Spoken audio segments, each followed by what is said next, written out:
la copa no se cayó. Se rompió en mi mano. Estábamos en casa de unos amigos, celebrando el cumpleaños de Carmen, la vecina del segundo. Álvaro estaba en la terraza hablando con otros maridos sobre reformas y tipos de seguros de vida. Yo, en la cocina, riéndome con Clara y Belén, con una copa de vino en la mano. Y de repente, la vi. A ella. A Lucía. La misma Lucía que había trabajado con Álvaro hace un par de años. La que, según él, era demasiado joven y superficial como para tener una conversación interesante. Pues ahora estaba ahí, en el salón de Carmen, en pleno brindis, con la mano apoyada en el brazo de mi marido, como si fuera lo más normal del mundo. Sonriendo. Demasiado cerca. Demasiado cómoda. Y Álvaro no se apartó. No sé qué me pasó. Algo explotó dentro de mí. Fue como si el tiempo se congelara. Apoyé mal la copa sobre la encimera, o quizás la apreté demasiado fuerte, pero la base se soltó y el vino se derramó por la encimera blanca de mármol como si fuera sangre. ¿Estás bien?, preguntó Clara. Asentí. Sonreí. Me fui al baño con la mano sangrando y el corazón golpeándome el pecho. Esa noche no dije nada. Solo observé. Cómo ella lo tocaba al reírse, cómo él le apartaba el pelo de la cara en un gesto casi automático. No eran solo compañeros reencontrándose. Había algo más. Y aunque no tenía pruebas, lo supe. Álvaro me había engañado. O estaba a punto de hacerlo. Y esa noche decidí que si él podía mirar hacia otro lado, yo también podía hacerlo. No con venganza. No con rabia. Con curiosidad. Y eso, en mi caso, fue todavía peor. El problema con los secretos no es guardarlos, es que nunca sabes quién los está viendo mientras los escondes. Una semana después de aquella fiesta, cuando la copa se rompió y mi cabeza también, empecé a ver a Víctor de otra forma. Siempre había sido simpático, educado, alguien con quien hablar de trabajo se hacía más fácil que con los demás, pero ahora lo buscaba. En vez de enviarle correos, le mandaba audios. En vez de mantener las reuniones por Zoom, le proponía llamadas. Y cuando volvió a Valencia para otro proyecto, accedí a cenar con él sin poner excusas. No fue una cita. O al menos eso me repetí. Era una cena con un compañero que venía de Madrid y que no conocía bien la ciudad. Fuimos a un restaurante del Carmen, comimos algo sencillo, compartimos una botella de vino. Y cuando salimos, caminamos sin rumbo. A esas horas, las calles estaban llenas de turistas y locales, pero yo no vi a nadie más. Solo escuchaba a Víctor hablar y reír, mientras notaba cómo mis pasos se acercaban a los suyos. No pasó nada físico, pero esa noche, al llegar a casa, Álvaro me miró raro. Como si algo en mí hubiera cambiado de forma sin que yo lo notara. Me preguntó si me lo había pasado bien. Le dije que sí, que habíamos hablado mucho del cliente, de cómo mejorar la propuesta para el lunes. No preguntó más. Pero lo vi. La forma en que me miró, cómo me olió el pelo sin que yo me diera cuenta, cómo se metió en la cama sin tocarme. Álvaro no era tonto. Solo era lento. Pero estaba empezando a ver lo que yo intentaba esconder con naturalidad. Esa misma semana empezó a llegar antes del trabajo. Cosas pequeñas, como aparecer en casa a las 5 en lugar de a las 7, o cancelando una comida con sus compañeros. Decía que tenía migraña, o que le apetecía comer en casa. Me traía pan de la panadería que me gustaba, me preguntaba si necesitaba ayuda con algo del trabajo, se ofrecía a recoger a los niños del cole. Detalles que antes no tenía. No por desinterés, sino porque nunca le habían importado. Y ahora sí. Oh, eso parecía. Una tarde, mientras yo estaba en una videollamada con Víctor, noté que Álvaro entró a la habitación y se quedó parado. No dijo nada. Solo se quedó ahí, mirando la pantalla, observando cómo me reía de algo que Víctor acababa de decir. Me giré un segundo, disimulando con una broma, y al colgar, me preguntó si ese era Víctor. Le dije que sí, que estábamos revisando el calendario de entregas. Me dijo que le sonaba simpático. Lo dijo sin sonreír. Luego me pidió que bajáramos juntos a por los niños, algo que no hacíamos desde que eran bebés. La tensión se instaló sin aviso, sin gritos, sin peleas. Solo era esa manera en la que él empezó a moverse por la casa como si buscara algo, en la que revisaba sus propios cajones como si esperara encontrar una nota, una prueba, una pista. Yo empecé a cuidar más los detalles, cerraba la sesión del ordenador, dejaba el móvil en silencio, borraba las llamadas. No porque hubiera algo que ocultar con Víctor, porque todavía no lo había tocado, pero sabía que lo iba a hacer. Ya estaba decidida. Y eso lo cambiaba todo. Pero Álvaro fue más listo. No preguntó directamente. No revisó mi móvil. Lo que hizo fue algo mucho más sutil. Empezó a observar a los niños. A ver si decían algo. A escuchar cómo hablaban de mamá y su nuevo compañero, o si repetían alguna frase que yo hubiera soltado sin querer. Se convirtió en una especie de sombra, amable pero siempre ahí. Hasta que una noche, después de cenar, mientras los niños se duchaban, me preguntó directamente si estaba viendo a alguien. No gritó. No se alteró. Solo lo dijo. Como quien pide la hora. Le dije que no. Que cómo se le ocurría. Me levanté para recoger los platos, y él me agarró de la muñeca. No con fuerza, pero tampoco con suavidad. Me miró a los ojos y dijo, no soy idiota, Marta. No hace falta que digas nada. Ya lo sé. Solo quiero entender cuándo empezó y por qué. Me solté de su mano, fui a la cocina, y no respondí. Ese fue mi error. El silencio es la peor confirmación. Porque no da espacio a la duda. Solo deja la verdad flotando en el aire, esperándolo todo.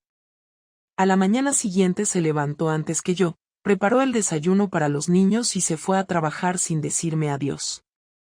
Yo no sabía qué hacer. Víctor me había escrito para decirme que tenía que volver a Madrid y que si quería vernos antes, ese día sería el único. Acepté. No por despecho. No para vengarme. Lo acepté porque ya no me sentía culpable. En mi cabeza, Álvaro ya lo sabía. Y si ya lo sabía, entonces ¿qué más daba? Nos vimos en un hotel pequeño cerca del centro. Todo fue torpe al principio. No había pasión loca ni cine. Solo dos adultos que sabían lo que iban a hacer y lo hicieron. Fue físico. Fue directo. No fue romántico. Pero tampoco fue frío. Fue eso, un encuentro. Cuando salí, me sentí extraña. Como si hubiera cruzado una línea sin saber si quería estar del otro lado. No me sentí poderosa ni liberada. Solo vacía. Volví a casa y Álvaro ya estaba allí. Sentado en el sofá, con una cerveza en la mano, sin la televisión encendida. Me miró. Me dijo que los niños estaban en casa de su madre. Que necesitábamos hablar. Y entonces entendí que el momento había llegado. No sabía si lo había seguido, si me había visto, si alguien le había contado. Pero él lo sabía. Lo llevaba escrito en la cara. Y yo también. Me senté frente a él sin decir nada, con la chaqueta aún puesta y la bolsa en el suelo, sintiendo como el silencio llenaba el salón. Él seguía con la cerveza en la mano, pero no bebía. La miraba como si necesitara fuerza para no estallar, como si fuera la única cosa que podía mantenerlo sentado en lugar de levantarse y gritarme en la cara. No lo hizo. Me habló. Me preguntó si había dormido con Víctor. Lo dijo sin rodeos, sin adornos, sin cambiar el tono. Yo no respondí enseguida. Lo miré, lo observé como se observa a alguien que está a punto de explotar y uno no sabe por dónde vendrá la onda. Finalmente, dije que sí. Así, sin explicaciones. Solo un sí. No había forma de disfrazarlo. Él ya lo sabía. Negarlo sería burlarme. Callarlo sería seguir con una obra que se había convertido en farsa. Me miró, bajó la vista y se quedó en silencio un rato que pareció interminable. Entonces, se levantó, dejó la cerveza en la mesa y caminó hacia la ventana sin abrirla. Se quedó ahí, dándome la espalda. Yo seguía sin moverme, con la bolsa a mis pies y la chaqueta empezando a darme calor. Pensé en quitármela, pero era como si moverme fuera a cambiar el equilibrio tenso que había en la sala. ¿Lo querías?, preguntó sin mirarme. Le dije que no. ¿Fue solo sexo?, volvió a preguntar. No sabía qué responder a eso. No era solo sexo, pero tampoco era amor. Era otra cosa. Era necesidad, era validación, era curiosidad. Pero eso no podía explicarse en una frase. Así que me quedé callada otra vez. Entonces se giró. Me miró con una expresión que no le había visto nunca. No era odio, ni tristeza, ni rabia. Era algo peor. Era decepción sin sorpresa. Era como si hubiera esperado esto de mí desde hacía tiempo y solo estuviera confirmando una idea que ya tenía. ¿Cuánto tiempo?, preguntó. Le dije que era la primera vez. Que hoy había sido la única vez. Me interrumpió antes de que terminara de hablar. No importa, Marta. El tiempo no importa. Lo hiciste porque quisiste. Lo pensaste, lo planeaste, lo aceptaste. Da igual si fue 1 o 20 veces. Volvió a sentarse. Se pasó la mano por la cara y por el cuello como si quisiera arrancarse algo de encima. Luego me miró de nuevo y soltó la frase que me rompió por dentro: no me sorprende, ¿sabes? Hace semanas que sé que no estás aquí. Pero una cosa es saberlo y otra muy distinta es oírlo de tu boca. Quise decirle que no era culpa suya, pero sabía que no serviría de nada. Quise decirle que lo nuestro llevaba muerto tiempo, pero sabía que eso no le ayudaría. Él no buscaba explicaciones. No quería saber por qué lo hice. Quería soltar lo que llevaba dentro. Quería, por primera vez en mucho tiempo, poner las cartas sobre la mesa. Me dijo que me había empezado a sospechar desde la fiesta de Carmen, que había visto la forma en que yo miraba a Víctor, que había sentido cómo me alejaba cada día un poco más, que me observaba intentando borrar las huellas de mis actos y que había decidido no intervenir hasta estar completamente seguro. Me dijo que había hablado con Clara, que le había preguntado por Víctor, que había revisado los horarios de las reuniones que yo decía tener, que había hecho lo que jamás pensó que haría, vigilarme. Y que le dolía más haber llegado a eso que lo que hice después. Me dijo que no entendía por qué no se lo dije, por qué no tuve el valor de decirle que me sentía sola, que estaba desconectada, que ya no sentía lo mismo. Le respondí que yo tampoco entendía cómo llegamos a esto. Que no era algo planeado. Que simplemente pasó. Se rió con amargura. Eso dicen todos los que hacen lo que hiciste. Que simplemente pasó. Entonces empezó a subir el tono.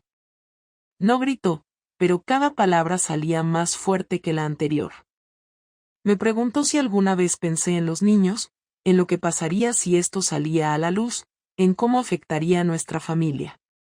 Me dijo que no era cuestión de sexo, ni de moral, ni siquiera de traición física, sino de haber destruido algo que se había construido con años de esfuerzo. ¿Tú sabes lo que cuesta construir confianza, Marta? Años, ¿y sabes cuánto tarda en romperse? Segundos. No supe qué decir. Todo lo que podía decir iba a sonar hueco. Él se levantó otra vez. Me dijo que no pensaba dormir en casa esa noche. Que necesitaba pensar. Que necesitaba estar lejos de mí. Que no quería verme cuando despertara por la mañana.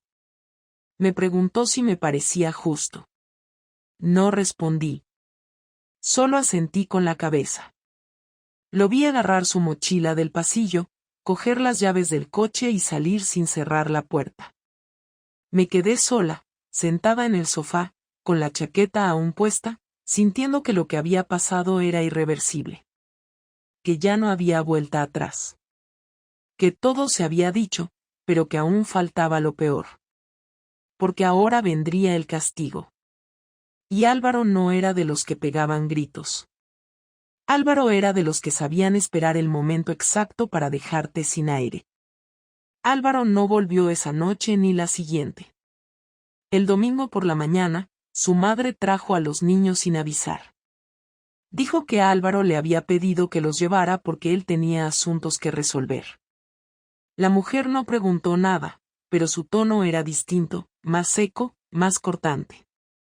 Yo lo noté y ella sabía que yo lo había notado. Cuando los niños entraron en casa, corrieron hacia su cuarto como si nada pasara, pero yo ya sabía que todo había cambiado. Pasé el resto del día fingiendo que era una tarde cualquiera, cocinando como siempre, ayudándolos con los deberes, aguantando la respiración cada vez que el móvil vibraba. Pero no era Álvaro. Ni una llamada. Ni un mensaje. Silencio absoluto. El lunes volví al trabajo como si nada. Tenía videollamada con Víctor, pero la cancelé. No porque me arrepintiera, sino porque no podía pensar en nada que no fuera Álvaro. Tampoco tenía valor para mirarlo a la cara. Esa tarde, mientras doblaba ropa en la habitación, oí el ruido de una puerta abriéndose. Era Álvaro. Entró con paso tranquilo, como si volviera de comprar el pan. Se acercó a mí, dejó una carpeta sobre la cama y me pidió que la leyera.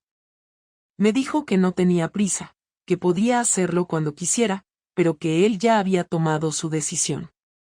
Luego salió de la habitación sin esperar respuesta. Abrí la carpeta. No eran papeles de divorcio. No aún. Eran extractos bancarios, copias de correos electrónicos, capturas de pantalla de conversaciones, incluso 2 fotografías impresas en las que se me veía entrando con Víctor al hotel. Todo perfectamente ordenado, con fechas, horas, y un pequeño papel pegado al final que decía, no me hacías caso, así que aprendí a escuchar en silencio. Lo había planeado todo. Me había seguido, había conseguido acceso a mis cuentas. Había hablado con alguien del hotel o con alguien que me conocía lo suficiente como para venderme. Había recopilado pruebas durante semanas, tal vez meses, y lo había hecho sin dejar rastro. Mientras yo me creía libre, él estaba construyendo su venganza. Lo que vino después fue una sucesión de movimientos fríos y quirúrgicos. Álvaro no discutía, no pedía explicaciones. Solo actuaba. 2 días después, me llegó una notificación del banco informándome de que las cuentas conjuntas habían sido vaciadas. Él había transferido todo su dinero a una cuenta personal nueva, y me había dejado exactamente la mitad del saldo que había el mes anterior. No me había robado nada, pero había dejado claro que a partir de ese momento, cada uno iba por su cuenta. Después canceló mi tarjeta secundaria. Tuve que pagar la compra con la mía, que hacía años no usaba. Me sentí como una extraña en mi propia casa. Una tarde, mientras recogía a los niños del colegio, una madre del grupo de WhatsApp me preguntó si ya estaba todo bien con Álvaro. Yo la miré confundida. Me dijo que alguien había comentado en la clase de mi hijo que el padre ya no vivía en casa y que el niño lo había dicho entre lágrimas. Quise saber qué más había contado, pero ella solo dijo que ojalá se resolviera pronto por el bien de los pequeños. Me fui con una sensación de vergüenza clavada en el pecho. Álvaro estaba hablando. No directamente, pero dejaba que los niños fueran el altavoz. Él no necesitaba contar nada. Solo tenía que esperar a que yo me enfrentara a las consecuencias. Esa noche lo confronté. Le pregunté si pensaba seguir con ese circo. Me dijo que no era ningún circo, que simplemente estaba informando a quienes tenían que saber. Le pregunté si se lo había dicho a sus padres. Me respondió que por supuesto. Que no tenía nada que esconder. Que les había mostrado las pruebas, les había explicado la situación y que, sorprendentemente, su madre le había dicho que hiciera lo que tuviera que hacer para proteger su dignidad. Me dijo que ya no tenía ningún interés en salvar nada, que lo único que le importaba era que los niños no fueran usados como excusa para evitar decisiones que yo había provocado. Lo siguiente fue el golpe más bajo. Un viernes recibí un correo de la escuela.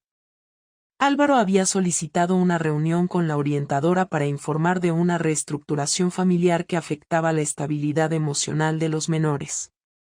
Había pedido que se tuviera en cuenta este cambio para el seguimiento del rendimiento académico. No solo me estaba quitando la vida que teníamos, también me estaba borrando como madre competente. Y lo peor es que estaba siendo cuidadoso, legal, educado, imposible de rebatir. Parecía un padre responsable, alguien que protegía a sus hijos de una situación complicada, mientras yo era la madre distraída, que había puesto en peligro esa estabilidad por una aventura. Fui a buscarlo al despacho el lunes. Le pedí 5 minutos. Me hizo pasar. Le pregunté si de verdad quería destruirlo todo así. Me miró fijamente y dijo, yo no destruí nada. Solo te estoy devolviendo tu parte. No supe qué responder. Intenté explicarle que los niños no merecían vivir esto así. Me dijo que no les estaba mintiendo, que simplemente les estaba enseñando a reconocer la verdad cuando la tuvieran delante. Le dije que si me humillaba, también los afectaba a ellos. Me respondió que la humillación llegó sola, que él solo se apartó para no mancharse. Salí de allí sabiendo que no había terminado. Álvaro no necesitaba gritar, ni vengarse con violencia. Solo tenía que seguir mostrando los hechos, dejándolos hablar por sí solos. Y yo, por primera vez en mi vida, no tenía ni un argumento que usar. Porque todo lo que pasaba era justo. Y lo sabía. El jueves por la noche, Álvaro me envió un mensaje corto. Quiero hablar contigo. Mañana, sin niños. A las 8, en casa. No me dijo más. No me preguntó si podía. No me pidió opinión. Simplemente lo decidió, como había estado haciendo desde que me desenmascaró. Llegué puntual. Los niños se habían quedado a dormir en casa de su madre, y el silencio de la casa me resultó extraño. Había dejado 2 tazas de café en la mesa del comedor, como si fuera una conversación cualquiera, pero no lo era. Me senté y esperé. No sabía si era una tregua o el final definitivo. Él se sentó enfrente, y sin rodeos, empezó a hablar. Marta, quiero que entiendas que no hago esto para castigarte. Estoy cansado. No solo por lo que hiciste, sino por lo que venía pasando desde antes.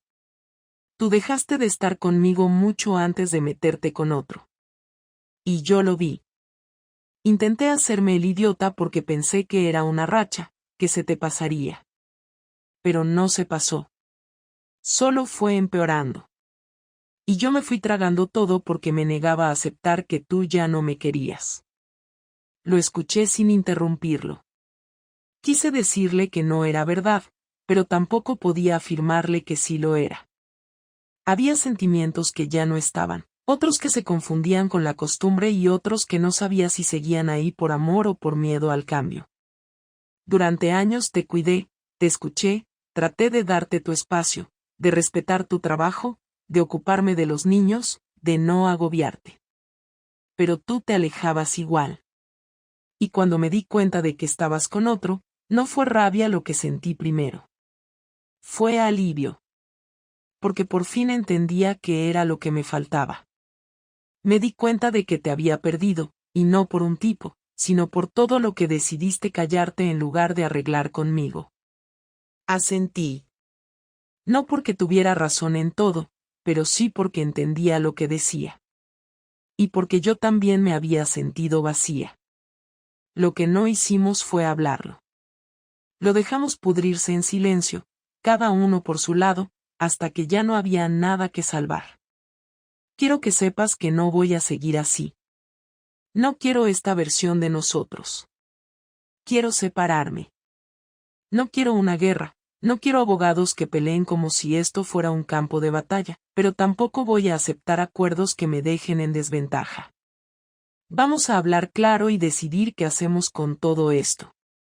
Pero antes de eso, necesito saber qué vas a hacer tú. Lo miré sin entender. ¿A qué te refieres?, pregunté. A ti, a tu vida, vas a seguir con él, piensas vivir con él, vas a contarle a los niños que ya tienes otro, ¿qué tienes en mente? Le respondí que no lo sabía. Que no había pensado en nada más allá del desastre que tenía delante.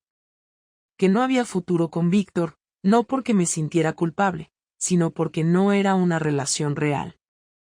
Fue un escape, un impulso. No había nada que construir allí. Me miró fijo. Entonces estás sola. Y necesitas aceptarlo. No puedes quedarte en esta casa como si nada. Vas a tener que buscarte un sitio. Podemos organizarlo bien, sin urgencias. Pero tú ya no vives aquí. No después de lo que pasó. No le discutí. Sabía que tenía razón.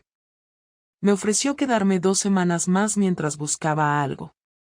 Me dijo que los niños se quedarían con él, y que podíamos acordar días para que yo los viera. Me dolió. No porque me los quitara, sino porque me los había ganado. No podía decir que era injusto. Yo había roto el equilibrio, yo había creado la fractura. Me preguntó si quería decir algo. Le dije que sí. Que sentía haberlo hecho así.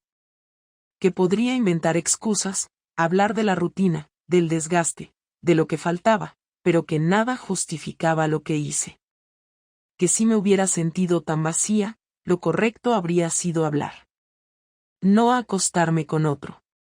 Me miró un momento y después bajó la vista. No necesito que me pidas perdón. Necesito que no te hagas la víctima. Tú elegiste este camino. Yo solo estoy aceptando las consecuencias. Me dijo que él también tenía rabia. Que muchas veces pensó en vengarse de la misma manera. Que podría haber buscado a otra, acostarse con ella y luego mostrármelo, pero que no lo hizo porque no le salía. Porque eso no era él.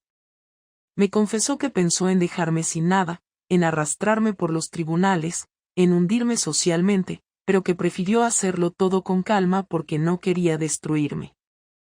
Solo quería que entendiera. Le pregunté si todavía me quería. Me miró como si esa pregunta le molestara. No lo sé. Ahora mismo no. Tal vez con el tiempo se me pase. Tal vez no. Pero ahora mismo, no. Me quedé callada. No había mucho más que decir. Me levanté, cogí mi bolso y le dije que iba a empezar a buscar piso. Me dijo que no tenía que hacerlo sola, que si necesitaba ayuda económica al principio, podíamos hablarlo, pero que prefería que no dependiera de él. Quería que lo que viniera después fuera lo más claro posible. Sin ambigüedades. Sin esperanzas falsas. Sin parches. Esa fue la última conversación real que tuvimos. Después vendrían los mensajes para coordinar horarios, las reuniones con el abogado, los trámites, los cambios de dirección en el colegio. Pero ya no habría más noches de café en silencio, ni más miradas largas intentando arreglar lo roto. Esa noche supe que el matrimonio se había terminado. Y que, aunque yo lo había empujado al abismo, él había decidido no saltar conmigo. Encontré un pequeño piso en Patrick's, no muy lejos de la casa donde vivíamos antes. No era lo que quería, pero era lo que podía pagar. 2 habitaciones, cocina pequeña, paredes blancas sin cuadros, y un salón con un sofá que compré por internet porque no tenía ganas de recorrer tiendas. Durante las primeras noches dormí mal, me despertaba varias veces sin saber dónde estaba, como si el cuerpo siguiera pensando que debía estar en otro sitio, como si los muebles desconocidos me recordaran cada noche que ya no tenía hogar, solo un espacio alquilado. Los niños vinieron el primer fin de semana, estuvieron tranquilos, comieron pizza en el suelo porque aún no tenía mesa, vieron dibujos y me preguntaron cuándo íbamos a volver a la casa de papá. Les dije que eso no iba a pasar. No preguntaron por qué. Álvaro ya se los había explicado. Él no habló mal de mí. No mintió, no exageró. Les dijo que mamá había tomado decisiones difíciles y que ahora íbamos a vivir en casas distintas. Dijo que no era culpa de nadie, que las cosas a veces pasan y que lo importante era que seguíamos siendo sus padres. Lo supe porque mi hija pequeña me lo repitió como si estuviera citando algo que había memorizado. Me dolió, pero no discutí la versión. Álvaro había hecho lo correcto. No los puso en contra mía. No los manipuló. Simplemente los preparó para algo que ya era inevitable. Yo habría hecho lo mismo si hubiera tenido la oportunidad o el control, pero no lo tuve. Víctor me escribió varias veces después de todo. Quería verme, hablar, saber cómo estaba. Le dije que no. Que ya no tenía sentido. Que lo que pasó entre nosotros fue una consecuencia de mi vacío, no el inicio de algo nuevo. No insistió. Entendió rápido. Eso me dejó aún más clara una verdad incómoda. Yo no estaba enamorada de él. Solo estaba perdida. Lo había usado para escapar de una vida que no sabía cómo arreglar. No fue amor, ni pasión real, ni futuro. Fue huida.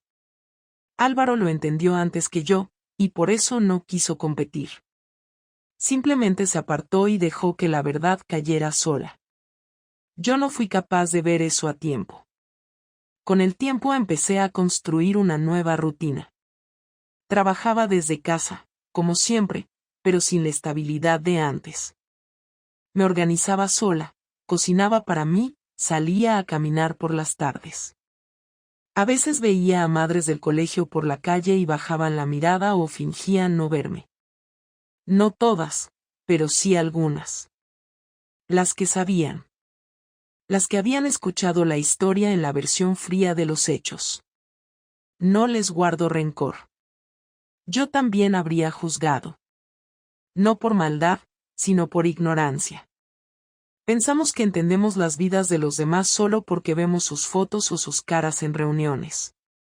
Pero nadie sabe lo que pasa dentro de una casa hasta que esa casa se cae. Lo más duro no fue perder la relación con Álvaro. Fue entender que él estaba bien sin mí. Que no me necesitaba. Que siguió adelante con serenidad, sin dramas, sin rabia.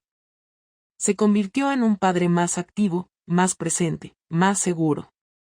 Cuando hablábamos por temas de los niños, era correcto, educado, pero ya no había rastro del hombre con el que viví durante años.